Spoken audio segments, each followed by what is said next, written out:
And we are live. All right. Welcome to the Come Follow Me podcast with with Lolo and Perry. I am Perry. I am Lolo. How's it going, Lolo?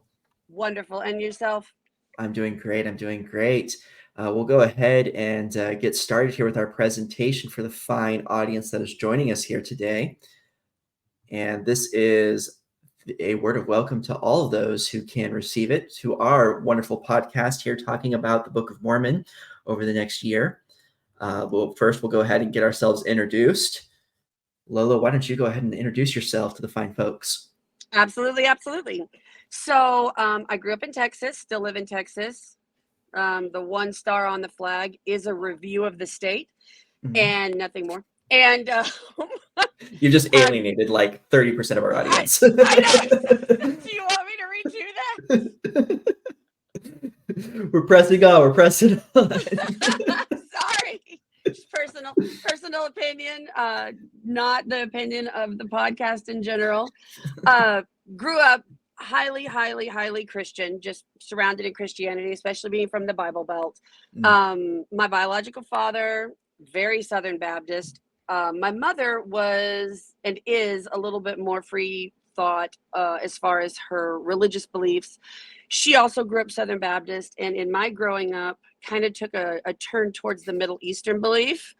She reincarnation, followed the Hare Krishna, and found her way back to Mormon or Christianity with Mormonism in about 94 when we all joined as a family. Currently, I am undecided as far as my religious beliefs. Nice. So you're kind of in that flux point of really investigating what is true, what is not, what can be believed, or what should be believed even. Is that about right? Yeah, I would definitely say this, and that's why I'm really excited about doing this, because it's giving me a chance to look at spirituality from not quite so biased a view. Especially when it comes to the Book of Mormon as the divinity that I've been taught it to be. Sure. Yeah, and hopefully we'll be able to dive into that in ways that are exciting and useful for yourself and for me, and for all of our audience that decides to join us here. I guess I will go ahead and introduce myself to the audience. So you're a convert to the church, Lolo. I am pioneer stock. There are parts of my family tree where you have a single stamen that's joining multiple trees together. So there is polygamy in plenty of places in the family line. Wow. Yeah, I handcart pioneers. I think we get maybe one or two ancestors that are from sort of the initial migration, but definitely not as far back as 1830 or even Kirtland. We would be leaving Nauvoo at the earliest. But anyway, still long time in the church, several generations back. I served a mission in Dallas, Texas, and that happens to be where I met a certain Lolo, and we became fast friends. And oceans couldn't keep us apart. Oceans cannot keep us apart. That is literally true, as I am currently living in Japan and you are still in the sweltering heat of a Texas winter. I was gonna say. Shorts weather in December. We have had weird weather here, just for the record. Not that anybody is actually interested in that, but it has been a strange winter here as well. So I feel like I'm getting a little bit of Texas here. I'm a BYU Idaho graduate. I did not meet with the program, though, and ultimately have come out as gay since graduating there. And I am married, though. I still did the whole BYU style marriage. We met in February and got married in November of the same year. So pretty quick turn. We were engaged after a few months. I mean, it was a BYU style experience. Now I identify as a secular humanist. I don't subscribe to any sort of orthodoxy in the Church of Jesus Christ of Latter-day Saints, or really anything in the overall Mormonism movement. but I do still hold to the sense of humans are valuable as humans, and that we do have a certain divine potential. I do still hold to the idea that there is greatness that humanity can achieve, and um, really everything that I want to do or hope to do, I hope to push for the fulfillment of that potential. So yeah, that's me. I like that. I didn't. I know we had talked about your family history a little bit, not too much in depth. I didn't realize your Mormon lineage went quite so far back. That's amazing. It's not quite to the originals, but pretty close to. I was gonna say right next door. Yeah, we're at the furthest just a couple of decades off from being there with the very first. I think, like I said, at most I have one ancestor that would have known Joseph Smith. At Wow. most one, but very connected with Brigham Young. Plenty of ancestors who were sent on various tasks and assignments by Brigham Young. So we're connected in that way. And my last name is Perry. I'm using my last name in the podcast, and I am not related directly to L. Tom Perry. We broke off on separate Perry lines way far back, so it was like distant cousins from L. Tom Perry. But we were actually just a few generations separated from Thomas S. Monson. So from a separate line. So connected to the royalty of the church. Wow. Do I call you sir? I'm not. Do I I bow? mean, I'm so please sorry. never ever do that. All right. So just I guess give an overview of what the podcast here is all about. So Come Follow Me in 2024 is going to be talking about the Book of Mormon. And I have wanted to do a podcast about the Book of Mormon, about Mormonism broadly for quite a while, and have looked for the right mechanism for doing that. Come Follow Me doing this really seems like a good framing device for those conversations. So we're going to use the breakdown that Come Follow Me uses for discussing the Book of Mormon as a frame, as the structure that we'll build our discussions around. So when Come Follow Me wants to talk about First Nephi 1 through 5, we will be discussing First Nephi 1 through 5. But what we're going to be talking about are testable textual claims. So if the Book of Mormon says like such and such an event happened, and we can actually figure out whether or not that event happened, we'll talk about that, and we'll find out how we can interrogate the text to determine if that event did happen. Or if the text is describing, telling a certain story and it has a similarity to the Bible, we may talk about why those similarities exist, what that means from a more critical perspective. And we'll talk about apologetics that come up. So if a section presents a certain apologetic about how we can know that the Book of Mormon is true because this thing, we'll talk about that claim, and we'll look at how that actually holds up, whether or not that makes sense, how we can actually use that for understanding the text in its context.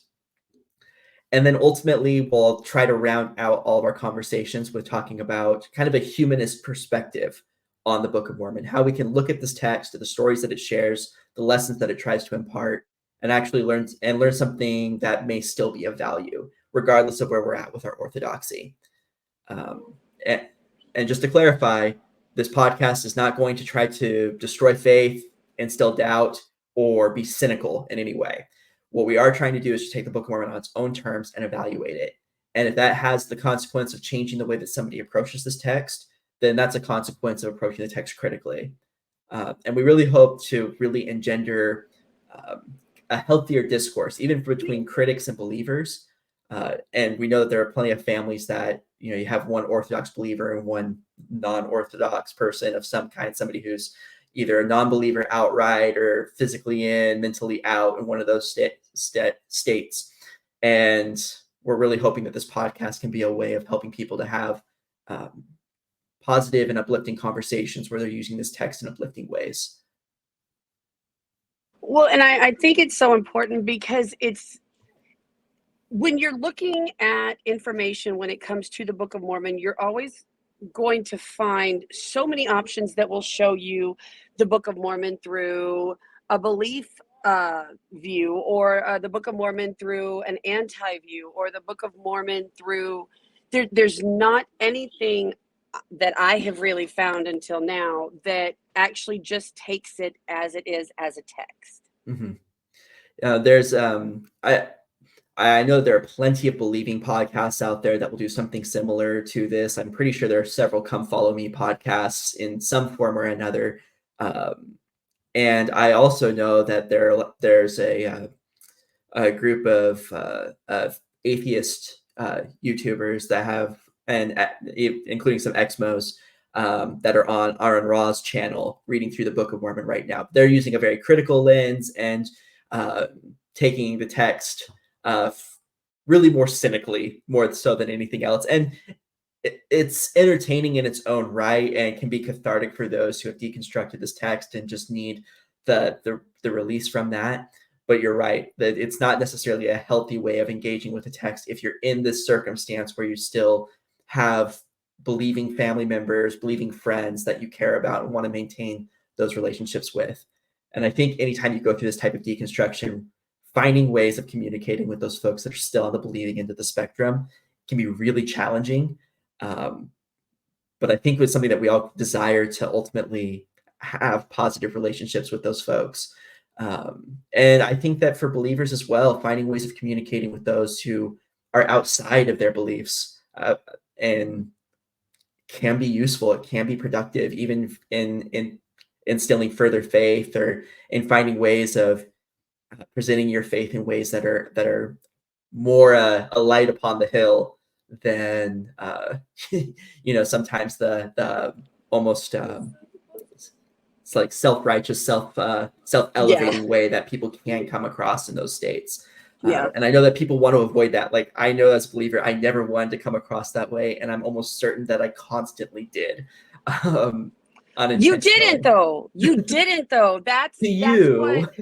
Well, okay, that's what made you so approachable, because I think at that point, and I didn't even realize it at that point, I was searching for just a true unbiased view of the church, of everything, without the rose-colored lenses or anything. And you were very approachable, and that's why even after you left and we stayed in touch, I felt very comfortable asking you questions, coming to you, because you did not come off as, the beacons are lit, at all. Salt Lake calls for aid. Exactly.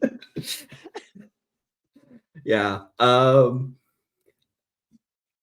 mean, fair enough.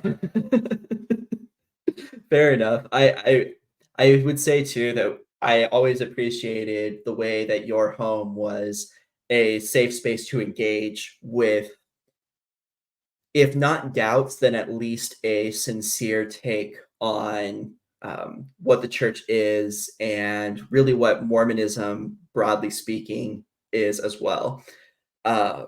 And I know that at that time I kind of needed that, because there were not always safe places to engage with, not doubts, not necessarily questions, but with these challenges of working with these texts together, and how sometimes things may look a certain way, but they're presented differently. And we'll talk about some of those as we go throughout this podcast. But a lot of ones that come to mind are, the story in First Nephi of Nephi killing Laban, or even of Alma 39, and how that gets used as a very anti-extramarital sex, sexuality chapter. That sexuality needs to be refined in this way because Alma 39 says this about sex. Yeah. But I don't understand that text to say what that narrative is commonly put forward. So when we get to those sections, we'll talk about all of that and ways that we can approach the text in ways that are healthier, perhaps, and that are still conducive towards using the Book of Mormon in ways that promote the wellness of humanity. Yeah, because there's good. I mean, there's good to take from it, like you said. Absolutely. I mean, so I that's why I'm excited to do what we're about to do. I'm looking forward to it as well. Let's talk about So I've already used the term Mormonism a lot. And very famously, Russell M. Nelson stood in front of the entire body of the church and declared the use of the word Mormon as a victory for Satan. And I could point to the fact that when I was a missionary sitting at your home, I had pass along cards stuck in my pocket that were from the I'm a Mormon campaign, and that we were really, I really remember leaning into that. that. And I look at that and I'm bothered by that. But the church has asked to be referred to in a certain way. And so when I am talking about the Church of Jesus Christ of Latter-day Saints, in as much as is possible, I will try to use appropriate terms for that, including the full name of the church, the LDS church, as ways that it can be a little bit more directly referred to the Church of Jesus Christ. I will probably refrain from referring to it as the Church of Jesus Christ, because there are other branches of the broader Mormonism movement that have that name and have used that name longer. So out of sort of deference to those groups that have used that name for a greater period of time, I will probably refrain from using just that simplified version. But when we're talking about the Book of Mormon, we're talking about a text that does not just affect the Church of Jesus Christ of Latter-day Saints. We are talking about a text that affects many different sects, including Community of Christ, FLDS, the United Apostolic Brethren, that the Rigdonites, the Temple Lot Church, just a bunch of different sects that comprise the broader movement of Mormonism. And so the use of the term Mormonism in the context of this podcast will refer to the broader movement, and really to the larger restorationist Latter-day Saint. There are a bunch of different umbrella terms that get used for this. We will be employing Mormonism as that umbrella term. Yeah, well, that's going to make the most sense, because if you have to go through and name each one, our podcast time would run out. And I think that's one of the things too with our podcast that I would like to emphasize, is that this is not about any one particular sect of Mormonism. This is about the broader movement, and so this is an underlying sacred text for that movement. This would be. It's not unlike referring to Islam broadly, and then if you want to talk specifically about a single movement like Shia, then you talk about that movement in that context. Mormonism will refer to the broader movement in that sense. I think we spent enough time defending our use of that term, but I know that there are some people who are going to be potentially upset by that. I hope this helps to clarify for them why we're using it in the way that we are. Yeah. All right. There are a bunch of other terms that we're going to use throughout this podcast. Some of them are going to refer to biblical scholarship, others to philosophy, others to things that are specifically within Mormonism that we'll use as broad terms to kind of further stratify individual movements that are still very large, and others that will refer to issues in broader apologetics. So epistemology is one of the terms that I will probably refer to quite a bit, especially when we talk about chapters like Alma 32 or Moroni 10. And epistemology is basically the way that we know the things that we know. So if you say like, hey, I know that this is true, epistemology would break down into how it is that you actually know that. Yeah. Right. Eschatology is basically a myth for the end of the world. So Revelation is a form of eschatology. Joseph Smith presented his own set of like eschatological myths. So you think like the white horse prophecy is an eschatological myth. It's something about the way that the things end. Right. Etiology is kind of the opposite of that. It's where things come from. Adam and Eve is an etiological myth. It's rife with etiological events. We could look at Greco-Roman myths and the story of like Pandora's box and how Pandora wound up there in the first case. Like that's etiological. And plenty of examples of etiological myths all over the place. So First temple, pre-exilic, second temple. These are terms that refer to periods of Jewish history. The first temple is essentially Solomon's temple. So you have that time before the Babylonian captivity, before the Babylonians come in, destroy Jerusalem. That's all first temple. I also use the term Okay. pre-exilic, especially when we talk about like the story of Lehi, because Mhm. it's so close to the time when the Babylonians conquer Jerusalem and then take the Jews into exile. The term pre-exilic gets used there as well, but both those terms are referring essentially to roughly the same period. Though if I go too far out into pre-exilic, I'll just use the term first temple as it's kind of a better term. Pre-exilic Okay. has more proximate to the destruction wrought by Nebuchadnezzar and the Babylonians. Second temple is the period after the Jews come back to the Holy Land and they reestablish the temple. And this is where you ultimately get the rebuilding of like the Temple of Herod and all of those events. So that span of time from after their return, like Nahum and Ezra, and all the way through until you get the Maccabees and the Maccabean revolt, and then getting into the time of Jesus. That is the Second Temple period. Ultimately, the Second Temple was destroyed by the Romans in the 70s AD. The term Lehite will refer broadly to the Nephites, Lamanites, Zoramites, like all those groups that travel together in the Book of Mormon. Those are Lehites. Anytime that we need to refer to that group collectively, Lehite. Because it doesn't appear in the text of the Book of Mormon, I just want to make sure that's defined here, but it should be easily understood. Anybody who was with the Lehi group when they left. Exactly. Okay. Now, any group that might be present already on the continent when the Lehites arrive would not be under that term unless they get looped in.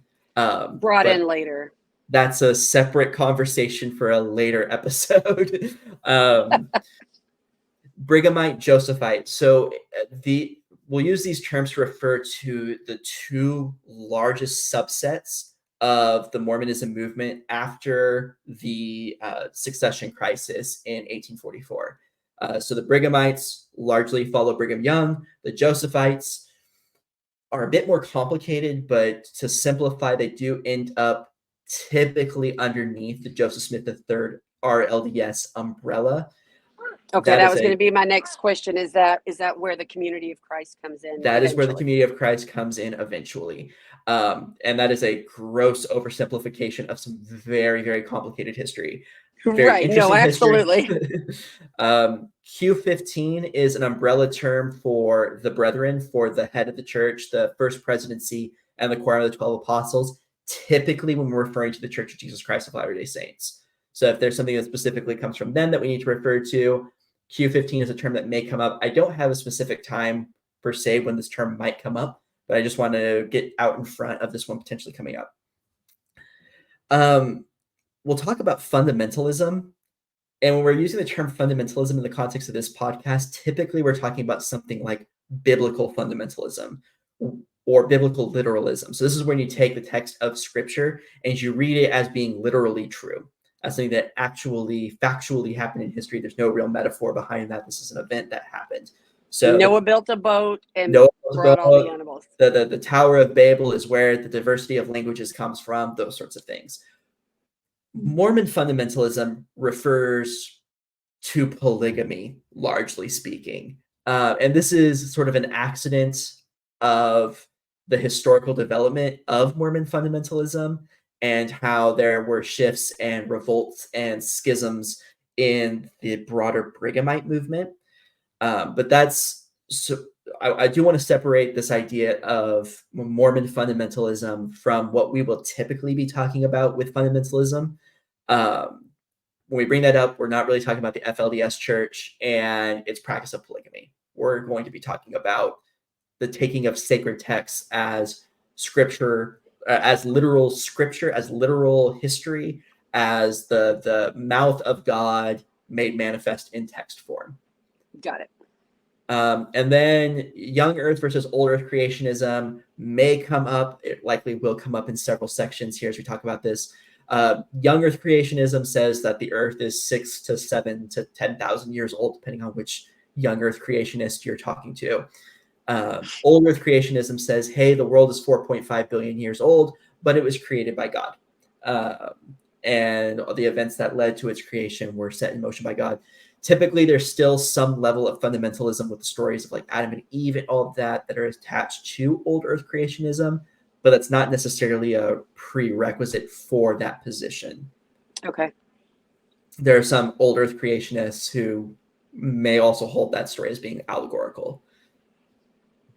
Okay. So that's a lot of terminology, a lot of words that will probably come up, a lot of ideas and different concepts that are going to loop into our conversations here. And there will be a test. There will be a test. Yeah. And if you fail that test, then you have to donate to our non-existent Patreon. All right. So I do want to talk a little about where the Book of Mormon comes from, at least where people think that the Book of Mormon comes from. What ideas have been put forward about this? This is something that's going to come up basically anytime that you say, hey, I don't really necessarily think the Book of Mormon is literally true. Okay, where did it come from then? So you have what I call the faithful narrative, which is just as Joseph Smith described it, that's how it happened. This is, there were gold plates. He translated them by the gift and power of God. And what we have is a very close, very responsible translation directed by God of Reformed Egyptian text into the English language. And that is what we have as the Book of Mormon. Any errors that show up are just because men are imperfect, and we're going to work on correcting those through additional revelation. I think that that's probably a fair summary. Do you think that I messed anything up there or unfair? No, I was going to say that is very much accurate. That's the narrative that you're going to get most from anybody associated with any of the Mormonism umbrella, that it's going to fall under that faithful narrative. But no, you explained it perfect. I'm no notes at all. Okay, so now here's where we're going to start getting into stuff that's maybe a little bit more tricky. And this is what I call the revelation narrative. This is so you probably, how much have you engaged with the Book of Abraham? I was going to say this is probably going to be the narrative that I'm the most interested in learning about, because I am admittedly and very honestly pretty Abrahamic stupid. Okay, so with the Book of Abraham, you have these Egyptian papyri that we have recovered, and even then, even before those papyri were mostly recovered, we had the facsimiles, we had those drawings that were in the and I've the text, got those legitimately right over there from the seminary. Right, with the associated translations with those included. Mm-hmm. Basically, since the Rosetta Stone was cracked and we've started to actually understand the Egyptian language as a result of that, that translation has been shown to be incorrect. And so what that has spawned is an apologetic that, okay, it isn't a literal translation of an actual Egyptian text. It is Joseph Smith receiving inspiration from this text, or using this as a conduit for revelation from God to then receive this scripture. It's still scripture from God. It's still revealed scriptural text, but it isn't the text that what it was supposed to be. That narrative is not accurate per se. So this is called like the catalyst theory when we're talking about the Book of Abraham. Anyway, sorry. So no. So this would be like, this movie is based on a true story. in a way, right? And it looks nothing like that, right? Right, exactly. This scripture is based on a true story. Exactly. Okay. With the Book of Mormon, what we have is a lot of scholars have looked at this text and have said, this does not look like an ancient text. This has a lot of 19th century fingerprints in it. It has the appearance of being an early 19th century Protestant text. So how do we reconcile that with the claim that it is ancient? Well, we can use the same type of narrative that we use when talking about the Book of Abraham to say that that's scripture and apply that here. That Joseph Smith had access to something, could have been plates, it could have been some record, and that he thought that he was engaging in the work of a literal translation of this text. But what he was actually doing was acting as a conduit for newly revealed scripture, newly revealed teachings. And this allows for some potential space kind of all across the belief spectrum. I would say that there is a version of this that is held by Community of Christ, and there's a version of this that is held by certain LDS apologists. Not all, and I don't want to paint with a broad stroke. This is a spectrum type narrative. I'm grouping this under the revelation narrative because there's a certain through line that's common, and then you can kind of do with this as you will, and accept the text kind of for what it is, for what it is, as you want to. Yeah. Really early on in Mormon criticism, you got the Solomon Spaulding theory of the Book of Mormon origin. There's also there's other variants of this. There was Sidney Rigdon getting involved in the writing of the text, or a view. I went down that rabbit hole today. Yes, it's interesting to go down those rabbit holes, and also those theories are not great. They require so many added assumptions to the historical narrative that just aren't yet founded.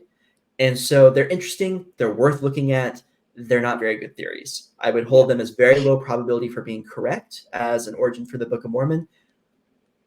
But if we're playing the probability game, I do think they're more likely than even the faithful narrative of, there being angels involved and all the other stuff that we would have to accept for the faithful narrative to be true. Yeah, because when I was looking at the Spaulding, I actually made notes. My 6th grade math teacher would be proud if only I had done this back then. I was making notes today, and while I was going down the Solomon Spaulding rabbit hole, and just how many things, like you said, would have to fall into place, it would truly be just next level impossible, but still more viable than right there it is. Right. And that's where I land with that as well, that there are a bunch of things that would need to line up for that one to make sense. Yeah. And I mean, there are ways, there are certain mechanisms that could make that work. And they are understood mechanisms. We know what we would need to find for that theory to have legs. Yeah. I think the Rigdon theory would be more probable than the Solomon Spaulding, but I mean, like you said, both would be pretty problematic in their own. It just starts to introduce all these other second, third order effects that I think are pretty damning for those particular theories. Yeah. But one that's kind of come up recently in a lot of the critical scholarship, and Dan Vogel is a champion of this one. I like this one as well, is what I would call the sufficient intelligence theory. And basically what this says is Joseph Smith, he wasn't educated, but the Book of Mormon does not have the marks of being written by an educated person. He was intelligent. He is undeniably intelligent. And just the historical record bears out. You can look at certain witness statements and from critical perspectives and faithful perspectives that will say that Joseph Smith was kind of an uneducated idiot. He was uneducated. Saying that he was uneducated is completely fair. And I imagine that when he spoke, he sounded uneducated. But to call him unintelligent would be fallacious. It would be very, very incorrect to say that he was not an intelligent person. You don't have to have that. You don't have to have the book knowledge to be an intelligent person. Just because I don't have a PhD doesn't mean that I eat bananas with my feet. They don't have to go hand in hand. You eat bananas with your feet because it's fun and improves your flexibility. I know. Well, I mean, obviously. I mean, why would anybody do it other than that? I mean, seriously. Now, there is... there's plenty of evidence, textual, in Doctrine and Covenants, in his own writings and his own dictations, and the way that he approaches problems that shows that Joseph Smith was an intelligent person, and that he had enough intelligence to write the Book of Mormon. may sound controversial if you think that the Book of Mormon is some sort of superlative text. But I don't really think that it is. And if we look at the first, especially if you look at the first edition of it, it reads as something that was written by somebody that was uneducated. There are just certain phrases and certain statements that show that the person who wrote it was familiar with certain biblical writings and was using those as a reference point, but also didn't have a great deal of education. That could be Nephi, but yeah. Well, I was telling, and I'm so sorry. I'm excited, and I'm talking over you, and that's not my intention at all. So I was listening to Naked Mormonism earlier, and man, I am not gonna get this guy's last name. Bryce Blakenagel. Bryce Blakenagel. I think I pronounced that correctly. I know I didn't, so I'm super sorry, Bryce. But I was listening to Naked Mormonism earlier, and he made a good point that I never really took into consideration Joseph Smith as a child. You just kind of get thrown into his life as he's this, preteen, early teen. What about Joseph Smith as a child? Well, there was a quote, and it's long, and I make no apologies. Lucy Mack Smith said, during our evening conversations, Joseph would occasionally give us some of the most amusing recitals that could be imagined. He would describe the ancient inhabitants of this continent, their dress, mode of traveling, and the animals upon which they rode, their cities, their buildings with every particular. He would describe their mode of warfare, also their religious worship. This he would do with as much ease, seemingly, as if he had spent his whole life with them. And for me, that just kind of goes to tell you, this was something that, and I know you and I had spoken about this earlier, this is a child who has Bible on the mind, which at his place in time and physically at his place in the country, that's everywhere. That was everything around him with the big revival that was going on. And his mother, his father, from what I've gleaned, was not quite as organized religion as his mother was.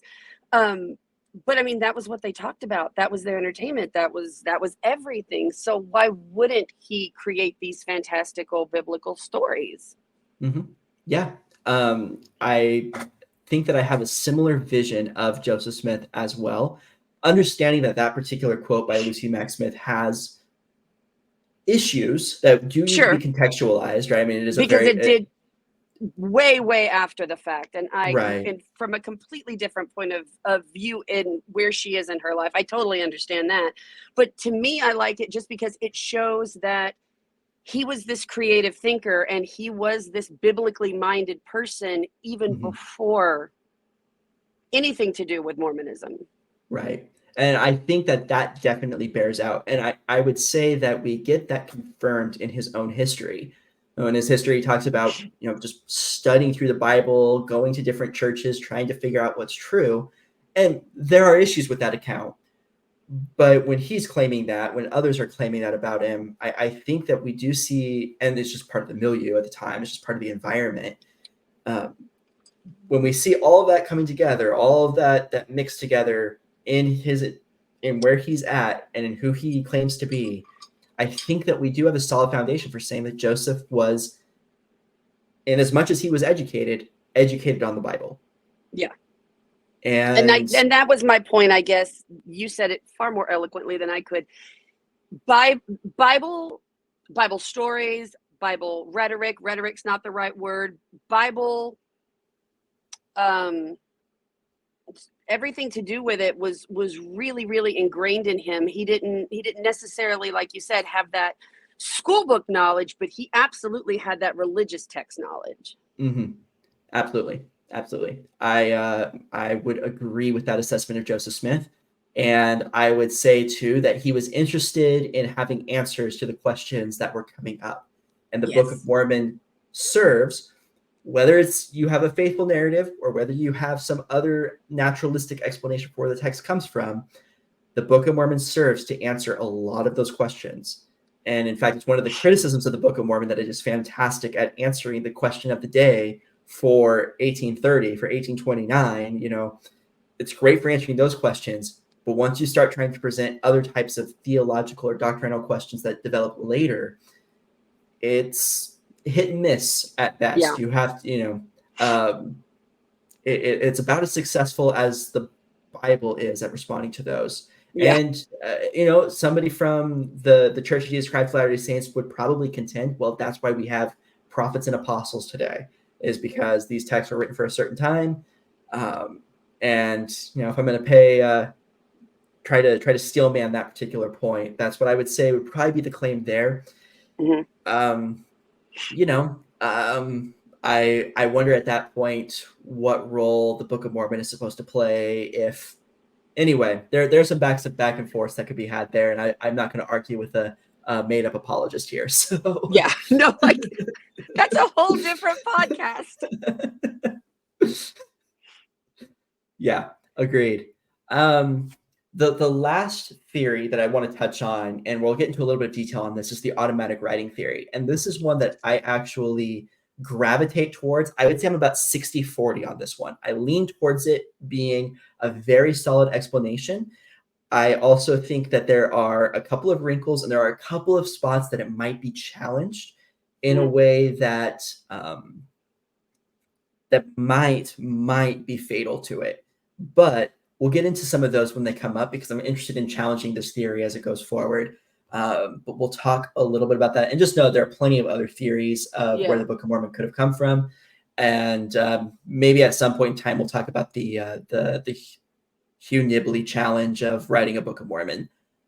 I'm super excited about the automatic writing one, because coming from the historical standpoint of the church history that I have, because I am very, I would say, new to exploring Mormonism as a whole, the Book of Mormon, from a outside of the church point of view. Because I've always very much just had the history that we were taught in primary, which for those who are not familiar with the Mormon faith, that would be like the child's Sunday school age till 12. Mm-hmm. Is that right? 12 or 14? I can't remember now. It's 12. It gets weird at 11, because then they start doing the transitional stuff yes. for going into the young men's and young women's programs. I am older than 12 by so much. So anyway, but point being, I'm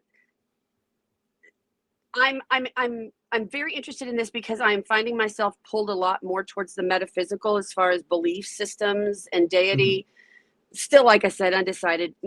I don't know what I am. But the automatic writing is very interesting to me, because as I did more research into the Smith family, the treasure hunting, the scrying came up over and over and over again. Well, as somebody who has been studying into the metaphysical, I've been blessed and lucky enough to have so many different people and friends guiding my journey. And I'm learning a lot about scrying. I'm learning a lot about the automatic writing. And man, does that kind of check a lot of boxes for me. Even with, as you were saying, the problems and the man, that would be hard to mm-hmm. make that and that go together. It still really, really resonates. Mm-hmm. And we'll get into that a little bit further.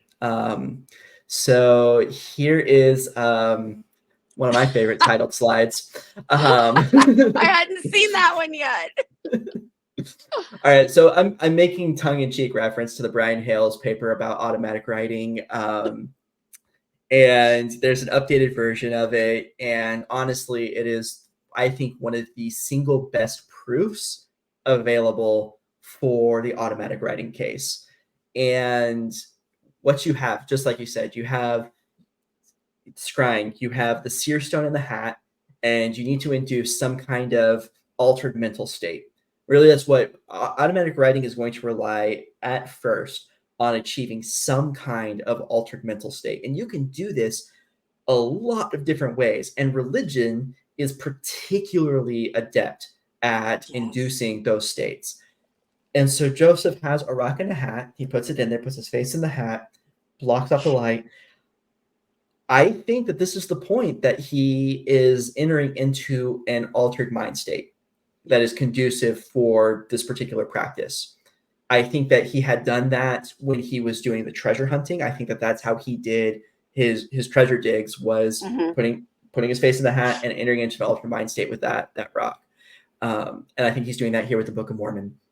You do have a divining spirit of some kind in the form of Moroni. There is one off record that indicates Nephi there, probably erroneous, probably always meant to have been Moroni. I just want to acknowledge it here as a wrinkle in all of this.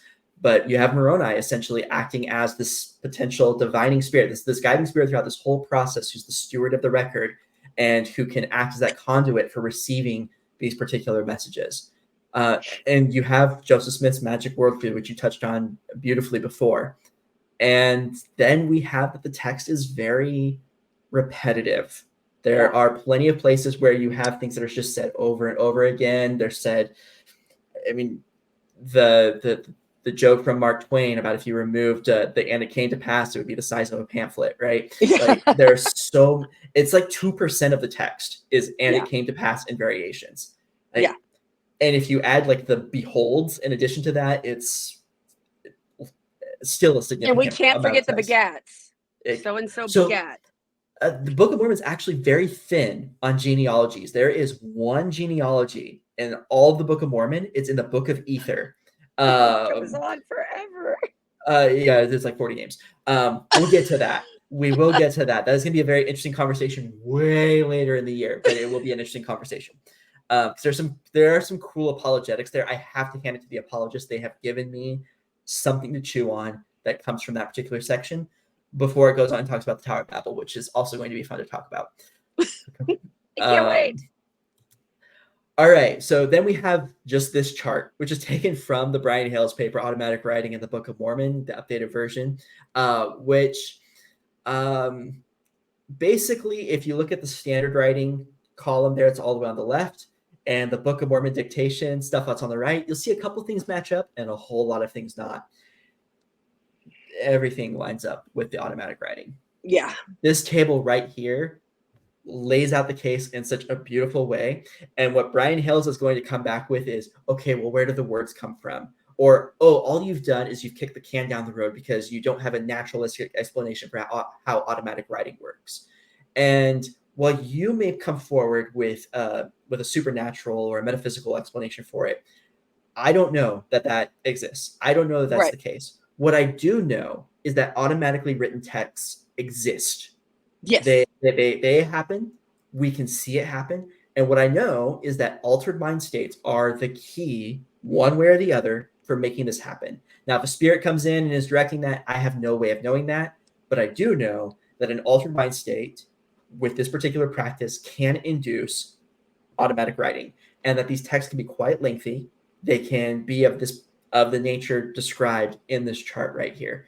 And so it fits. It explains most everything about the Book of Mormon dictation. And if you can, sorry, carry on. No, please go ahead. I was just going to say, and with the automatic writing theory, you can take that no matter what camp you're in. Because like you were saying, did Moroni come and teach him all of these things? Mm-hmm. Or was he just in a religious and reverent stupor? Because I have Pentecostal family, and I have been to the Pentecostal church services. And if that is not automatic writing in human form, I don't know what is. That is an altered mind state. And it is. Take it for what you want to call it. Is it the spirit? Is it hysteria? Who knows? It doesn't matter. But it's not up to me to try and figure it out. You know, it's that there is proven evidence that this type of writing results in these specific things that you're not going to get from standard writing or translation. Mm-hmm. Absolutely. And when it has all the marks of it, and the best response that you can do is, well, where did the words come from? Well, then I can actually just go ahead and grab from that other theory that I do think is also really good, the sufficient intelligence theory, and say Joseph Smith was intelligent and he read the Bible. He was very well educated in that. Where are the words coming from? Well, they're coming from his mind. and he's unlocking that in some way, whether through a spirit helping him to channel it or whatever. They're coming through that particular vessel as he enters into that altered mind state to produce the Book of Mormon. Now, again, there are a couple places where this gets challenged, but I do think that this is one of the strongest naturalistic explanations for the Book of Mormon origins that fits the historical narrative. It fits the it fits his later ministry too, and we see this. You see him basically doing similar things with Doctrine and Covenants, and the way that a lot of those early revelations get produced. They really fit this automatic writing mold. And one of the other things that Brian Hales will point to is the story of Hiram Page, and Hiram Page using his seer stone to receive certain revelations, and then Joseph Smith having that seer stone destroyed and all of that, and calling it like inspiration from Satan. So he's like, well, this is what Joseph Smith would say about like automatically written texts, is that they come from Satan. So this is something that's completely different. I don't know why I should care about where Joseph Smith thinks these other ones come from. For one, I don't understand that criticism other than just a pure deflection. And the other point is, well, if you continue listening to Naked Mormonism, Bryce will lay out the case pretty well. But I do think that he makes a salient point that Joseph Smith is trying to control this particular narrative. And that in some way, to whatever his level of sincerity, that he feels that the true revelations need to come through him. The true teachings need to come through him. And here's Hiram Page doing the same thing, apparently to the same skill level, enough that it was making other people think that Hiram Page had the same gifts. Making Joseph Smith a little nervous. And that can't stand. So even if he's faithful, like even if this is like very like pious and believing, and he needs to destroy this because this is coming from Satan, like the fact of the matter is, regardless, he felt that this would lead people away. This would lead people away from him. It would lead people away from truth, if we're assuming that he is doing this in a pious way. And it doesn't change anything about this narrative. It doesn't change anything about this particular theory leaning in. Okay, so, Joseph believed that was the case. Oh, well, it still matches the chart. It still matches the attributes that we would look for, It doesn't matter whether it came from Satan, the process for the words getting to the page is going to be the same, no matter. And if we go with like, okay, it's a counterfeit spirit, then we have a true spirit, but then we need to show that there's a distinction between the true spirit and the counterfeit spirits. And those will be other things about how we know what we know, but we can't lean into, well, the Book of Mormon is absolutely 100% true, and it's a historical narrative, and because it came from God, and we know that it totally did, therefore it wasn't automatically written. That doesn't work. And I think that that's what Brian Hales tries to deflect to, if I'm understanding his arguments. And unfortunately, his own paper just shows that this is an automatically written text, and this is a naturalistic origin, because at the same time, you don't necessarily need a spirit involved. It's possible, but it doesn't necessarily need to be there. You don't have to have it. I guess to me, I sort of equate this to the creationism versus Big Bang Theory. If God's hand was in it, it doesn't matter. Did he make everything go boom and there was the earth? Or did he say, let there be earth and there was earth? The point is, the source is the same. And that's, I think, what is, I don't want to say black and white, but for me, that's what makes all these different theories so problematic, is they would take into account, well, what was he thinking here, and what was he thinking there, and what were his thoughts and his intentions. With automatic writing, it doesn't matter. It's still going to be whatever his intention, pious or not, or great con man, doesn't matter. It's still automatic writing that got the words to the page. I think that's one of the things I like about it too, is that it does remove his intentions from the narrative altogether. And you could have, as you noted very early on, you could still have the faithful, or at least the revelation narrative work with this. It doesn't rule those out, but it does present a naturalistic case. And this is all that we need. And at that point in time, if we're going to accept a faithful or revelation narrative, we're going to need other kinds of evidence to substantiate those claims. And until then, we can sit at, I don't know the exact mechanism. Right. It appears to have been automatically written, and that's what I'm going to go with until, it has all those features. It aligns with that. Yeah. We've shown that. We've demonstrated that core. Now anything that we try to add to that on top of that, we're going to need to demonstrate those before we start adding those to the proof. Yeah, before we add that to this wonderful bread that is. Oh. Let's see.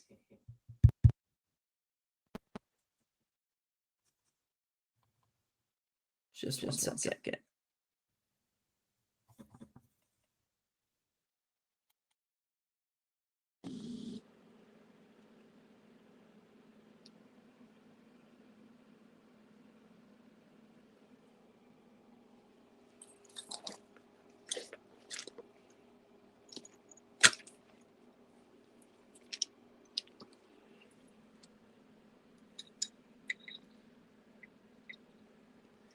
Hey.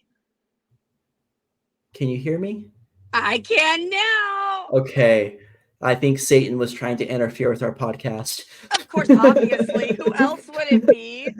We were getting too close to the truth. We were getting too close to the truth here. Dang it, Satan. I hate it when he gets on our podcast. Satan. All right. Let's go ahead and move on here to a discussion about historicity and the truth value of the Book of Mormon. When I was a true believer in the Church of Jesus Christ of Latter-day Saints, and I had this idea that if the Book of Mormon was not historical, if the events described in it did not actually happen in history, then the Book of Mormon's truth value would be significantly decreased. I had the same belief. Okay, I don't think this is coming out of nowhere. No.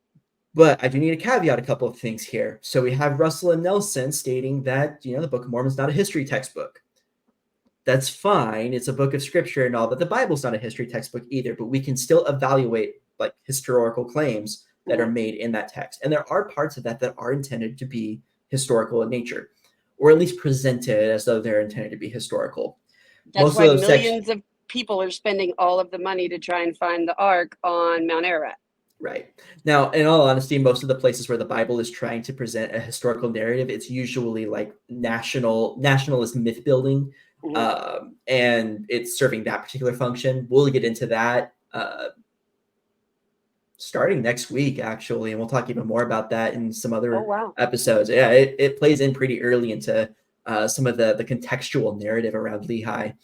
Now, Stephen Veazey, the president of the Church or of the Community of Christ, advocates just a judicious approach to using the Book of Mormon as scripture. Are we running into this issue again?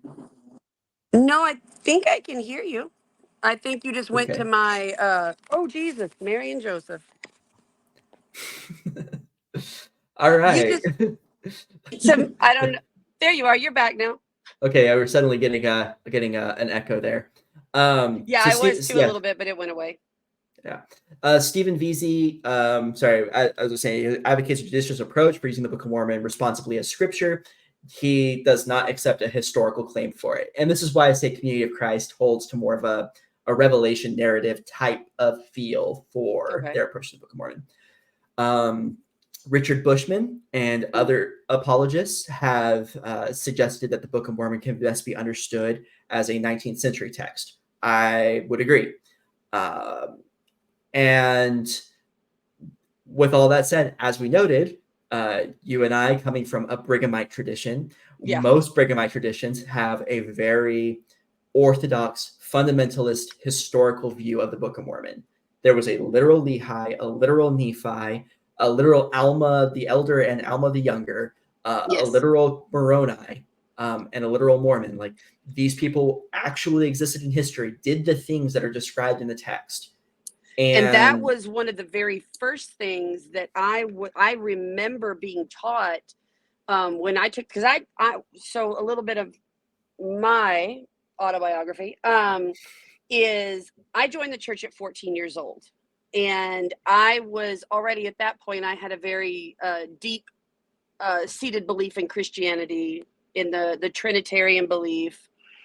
So when the Book of Mormon came into my narrative, it was always explained to me very much that this is a historical document. This is what was happening in the Americas at the exact same time that this was going on in the Middle East, and it should be taken as such.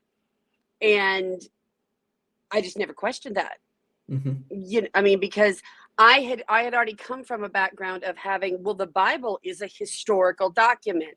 Noah built a boat. There were 10 billion animals on this boat, which is not fantastical at all for one man in the Middle East to build a boat and have two of every animal. I mean, so that wasn't a giant leap for me.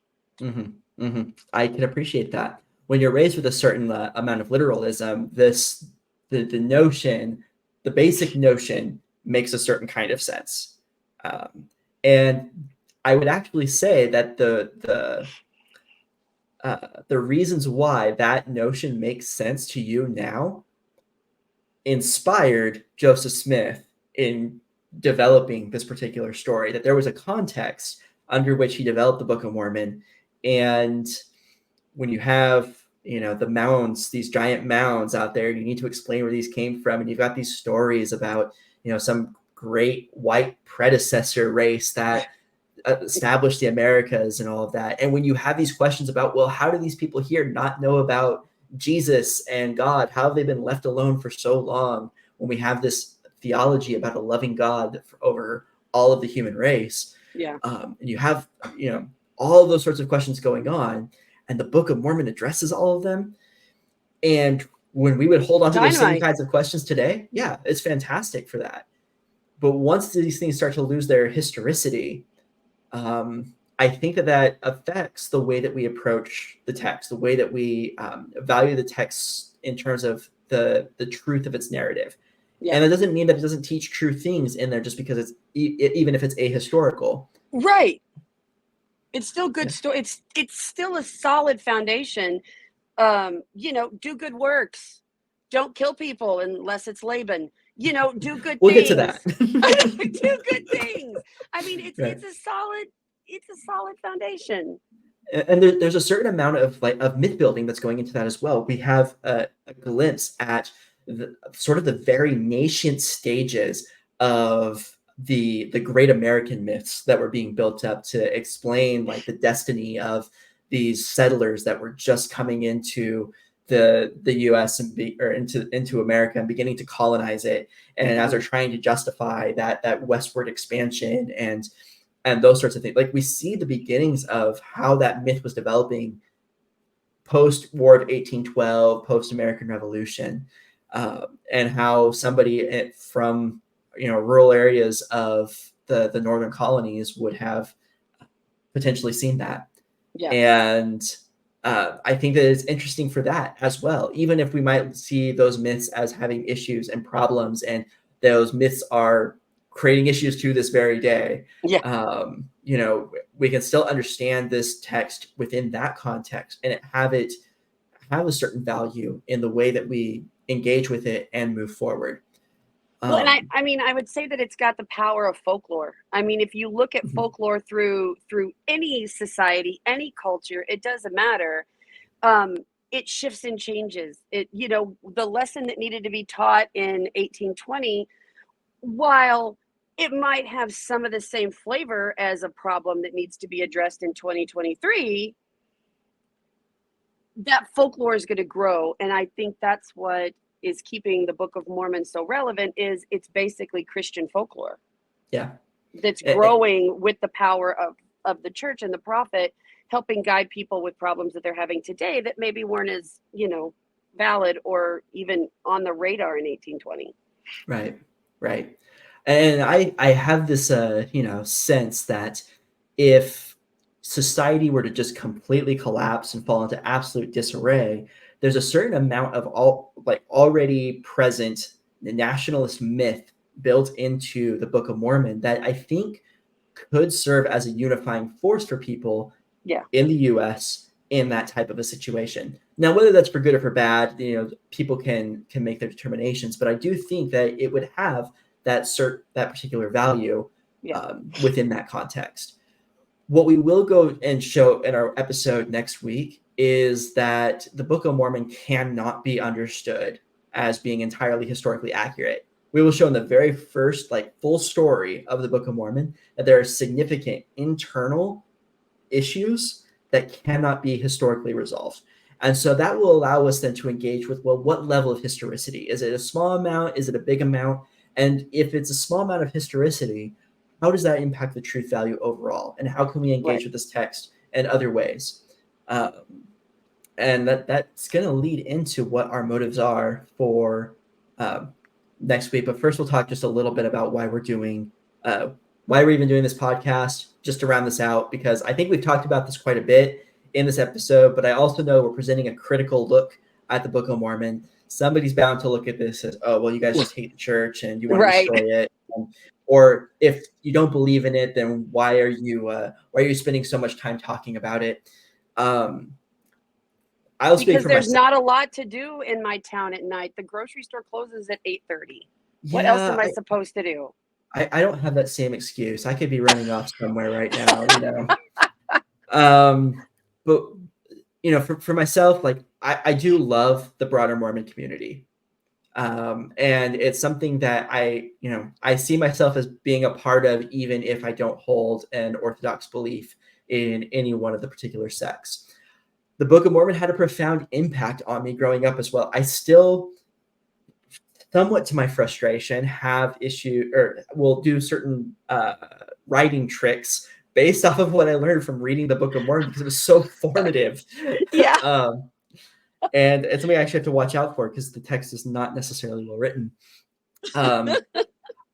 I have friends, family, loved ones who treasure the text, and I know that we are both connected with people who do treasure this particular book. And so it's really in wanting to engage with them that I wanted to do this podcast, for the love of pursuing truth, for wanting to find out what's true, for engaging with the Book of Mormon in ways to show, hey, maybe this isn't necessarily true, but these ideas, we can still take them as being valuable and truthful. And honestly, I'm hoping that as we go through this podcast, that we have opportunities with talking with people across the belief spectrum, that we find people who are believers, who are not, that I would love to have somebody on from Community of Christ at some point in time to bring in their particular perspective on something from the Book of Mormon. Pie in the sky, hey, if anybody knows somebody who might be interested, just let us know in the comments down below. And it would be great to have those opportunities to really understand each other across this weird and wild spectrum of Mormonism, which I would include ex-members as a category of the broader Mormonism movement. And we all need to be better about the way we're communicating with each other. Sometimes you have an old book, you need to learn a new lesson from it. We're here for that. Well, for me, like you were saying, we've got a broad spectrum of believers.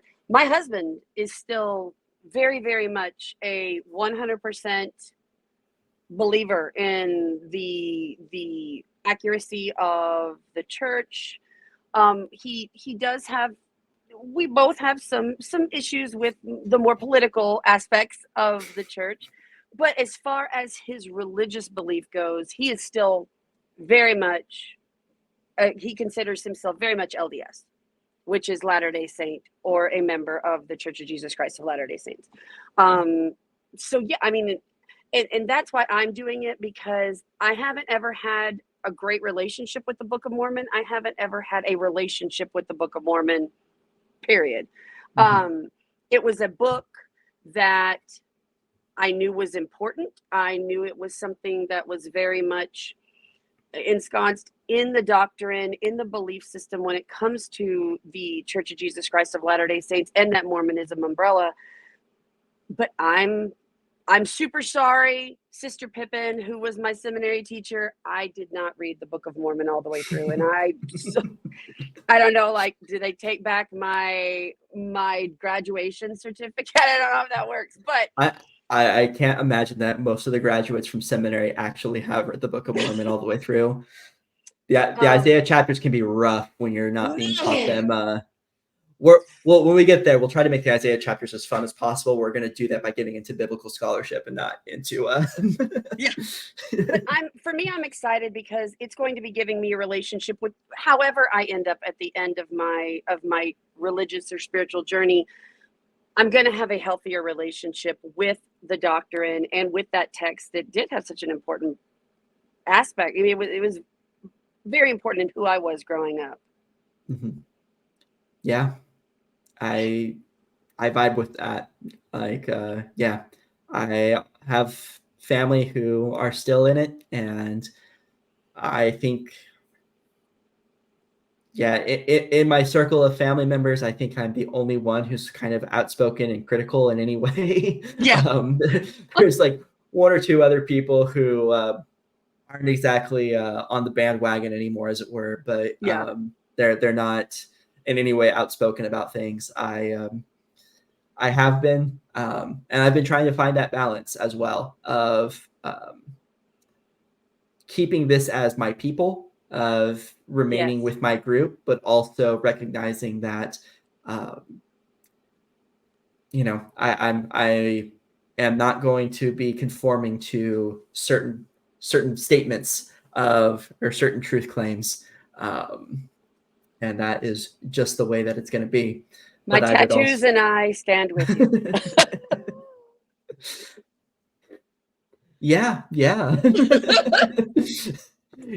you, even as a believer, you didn't really seem to like really toe the party line, and that was what made going over to your place so great, honestly. So it's like, Was it the pink and blue mohawk or no, it was purple and blue? I can't remember. I don't remember what it was then. What gave it away that I wasn't going to be Molly Mormon Relief Society president? Well, I'm super excited because I love you as a human being and as my friend, and I feel like this is going to give us an opportunity to not only heal some old wounds, and to really have a more authentic relationship with the doctrine and the text that meant so much to who both of us have become, really. But also, I think it's going to help us get to know each other better because we're going to see each other on this journey. That too. But I mean, I think we're going to really see into each other during this journey. I agree. I think that there's going to be some opportunities for some vulnerability in these conversations that are going to be pretty great. And honestly, I think that we're here to have a good time, and that's what we're aiming for. And I think that through talking about a very complicated and divisive topic, in a challenging way, we're going to find some great opportunities for enjoyment and learning more about ourselves and how to engage with really these broad, challenging ideas that constitute the Mormonism umbrella and its impact on us personally and in the world we inhabit as well. Well, and I think obviously we can't be the only two people who are searching for this type of outlet, because we couldn't find this niche that we have cut out for ourselves. If we were searching for it, other people have to be. I am hoping that there are people who will benefit from the conversations that we're going to have. But if it's only for the two of us, hey, I'm okay with that too. It's going to be a fun year anyway. But we'll have plenty of people to share this journey with, and it should be a good time. Awesome. So next week we're going to talk about 1 Nephi 1-5. We're going to talk about pre-exilic First Temple Judaism, that context to 1 Nephi 1 and to the broader story of Lehi. We'll talk about the role of the Egyptian language in 1 Nephi, and really how it's going to set the stage for sort of the linguistic conversation around the Book of Mormon.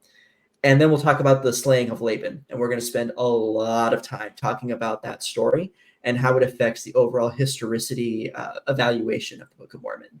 So at what point do we put he had it coming with from Chicago? When does that is that going to be on the intro, the outro? You know, I'm I think kidding. it would fit closer to the outro, but I think that I think there are some textual things to talk about there, and we'll find out just how much Laban actually had it coming. But that's gonna pretty much wrap us up for this week. Thank you so much. I had a blast. It's good. All right, we'll see you next week. Thank you. Bye, guys. Bye.